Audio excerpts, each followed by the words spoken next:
Boxing truth here. Manny Pacquiao is going to come back to the sport in a very short-lived retirement. No one really expected Manny Pacquiao to retire. No one really expected him to leave money on the table, considering a $20 million guarantee for at least one or two fights left on his top-ranked contract. And from what I'm reading, it's Manny Pacquiao that wants to return. That it's him that wants to fight again. That Bob Arum's not pushing him to fight again. For what I'm reading, Bob Arum would like Manny Pacquiao to retire because of the lack of opponents out there to fulfill Manny Pacquiao's guarantee with his contract with Top Rank. Bob Arum has to pay Manny Pacquiao $20 million for the next of one or two fights if Manny Pacquiao does indeed return later this year. And that's difficult to do considering the lack of opponents, suitable B-sides out there. The pay-per-view market is down. There's no guarantee on what number of pay-per-view buys Pacquiao can do nowadays. It's not the same type of business before. This is not 2011. This is not 2010. Pacquiao is not averaging 1 million pay-per-view buys any longer. So the projected pay-per-view buy numbers has to be a lot lower than before. B-side opponents to Pacquiao are not going to get the high guarantees from 2010, 2011. They have to take lower guarantees because there's no concrete evidence that a Pacquiao-Broner fight can do even 700,000, 800,000 buys. Which is why I don't understand why Broner didn't take that deal. He was asking for an extraordinary amount of money, where he could have just taken a lower guarantee and negotiated a percentage for an upside on the pay-per-view, where potentially, had the pay-per-view done well, maybe he could have gotten the figure that he was asking for, whether it was $6 million or $10 million, whatever the figure he was asking for. Which is why I went in on Broner and why he didn't take the deal. He couldn't. If he really thinks he's a superstar, then he would think that the fight with Pacquiao would do good pay-per-view numbers to where he can get the figure he's potentially asking for by negotiating a pay-per-view split. He still could have gotten that type of figure had the pay-per-view been successful. But if Manny Pacquiao is going to return, him and Bob Arum need to give boxing fans an interesting, fun matchup. No more in-house fights. No more fucking recycled fights. No more Bradley fights. Or no more Marquez fights. I want to see something new. I want to see something fresh. I want to see something interesting when it comes to Manny Pacquiao's next fight. Floyd Mayweather is retired. Officially. So he's off the table. Of course, that would be the fight for Manny Pacquiao's return. Potential return in late October or early November. A Mayweather rematch. That's the fight where Bob Arum could really bank a profit, because if he's going to suggest the names that he's suggesting, like a Jesse Vargas, that's another $10 million he's going to lose out of his pocket. He already lost millions of dollars in the Bradley rubber match.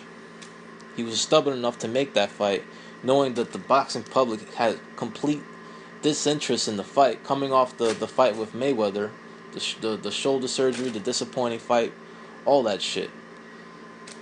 And he saw the results. It bombed on pay-per-view, and Bob Arum lost millions. So a Jesse Vargas fight is just not going to cut it. No one's interested in the Jesse Vargas fight. It's another in-house fight. It's a fight no one feels Vargas could win.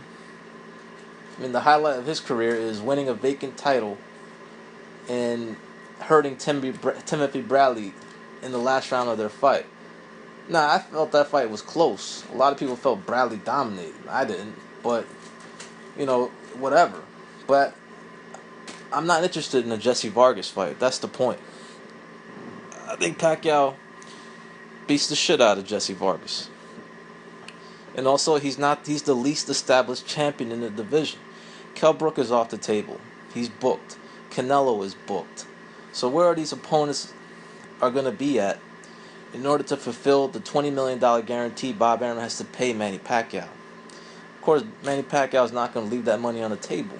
He's going to enforce that contract with Bob Arum. If that is the truth, that it's him that really wants to come back and collect that $20 million that's guaranteed to him for at least one or two more fights in his contract with Top Rank. So Bob Arum needs to find an interesting opponent in order to have a chance to make a profit out of his next fight with Manny Pacquiao.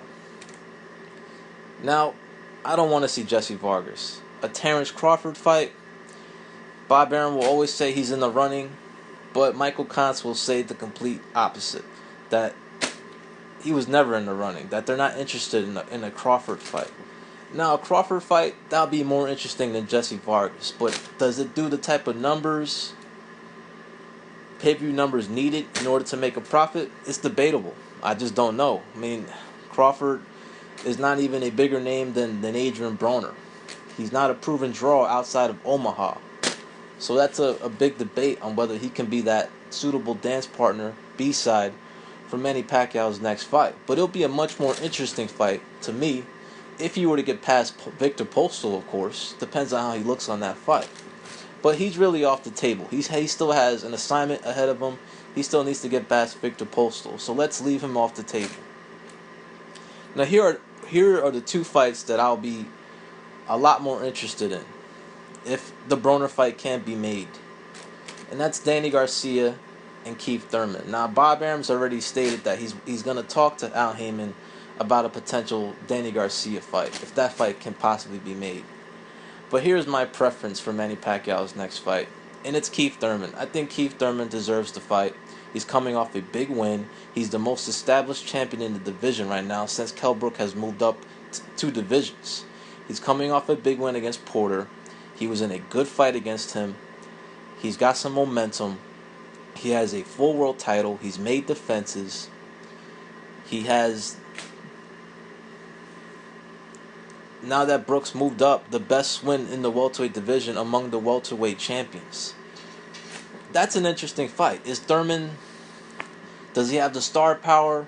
Does he have a big enough name in order to get the type of pay-per-view numbers needed to make a profit for Bob Arum in a Manny Pacquiao fight? I don't know. That's debatable.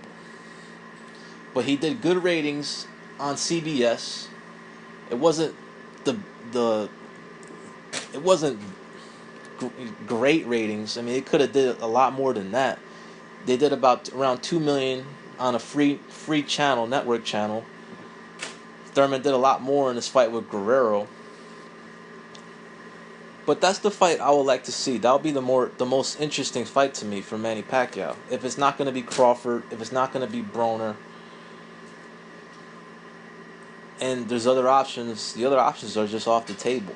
So the reason why I prefer Thurman, he's the most established in the division at welterweight. He has the most defenses of his title. He's got the best swing among the welterweights that are available for Manny Pacquiao's next fight. Also, there will be a big debate on who will win this fight. In my opinion, I think Manny Pacquiao beats the shit out of Keith Thurman. But I want to see the fight. I want to see it be proven in the ring. And also, a lot of people will disagree with me on that statement. A lot of people feel maybe Thurman could counter Manny Pacquiao and catch him. That he will beat the shit out of Manny Pacquiao. There's a lot of people that will disagree with my opinion about Manny Pacquiao beating Thurman. So, to me, that's the most interesting fight for Manny Pacquiao's next fight. But it remains to be seen, like, if that fight can even happen. I'm not hearing any name dropping from Bob Arum about Thurman. I'm hearing Danny Garcia and Jesse Vargas, but I think Thurman is the most deserving of that fight. Thurman has a fan base. He's coming off, good ratings. He didn't sell out the Barclays Center, but it was the most capacity crowd there from the events that took place there. And to me, it's the most interesting fight among potential opponents for Manny Pacquiao. I mean, this is what Bob Arum has to do. No more in-house fights. No more rematches. 4-3, 4-5 rematches featuring a Manny Pacquiao fight. He needs to show the boxing world that the hatchet is truly buried with Al Heyman. That Heyman and Arum need to work on a fight together. It needs to be outside of Top Rank stable. They need to show that they can make a deal together and make a big fight together, and that is not enforced. That they're willingly want to make a big fight with each other between the two entities, and truly show the boxing world that that they can do business with each other. That they finally settled their beef, and that they can willingly make big fights together. So Thurman will be my preference if it's not Broner or Crawford. But most likely it probably won't be Thurman. But we'll see. If it's Jesse Vargas, then Bob Arum's going to take another hit. He's going to lose even more millions of dollars by putting on another fight like that with Pacquiao, where not many will have much interest in watching Pacquiao fight Vargas. Need a bigger name, more established welterweight than that. But if Manny Pacquiao fights Vargas, then he should just stay retired, because I'm just not interested in watching that. Need a better fight than that. No other opponents are... The bigger name opponents are either retired or booked. So, if Manny Pacquiao is going to return, Bob Arum and Manny and Bob need to deliver on it, on an interesting, fun matchup to create more interest from Manny's return to the sport. This is Boxing Truth. I'm out.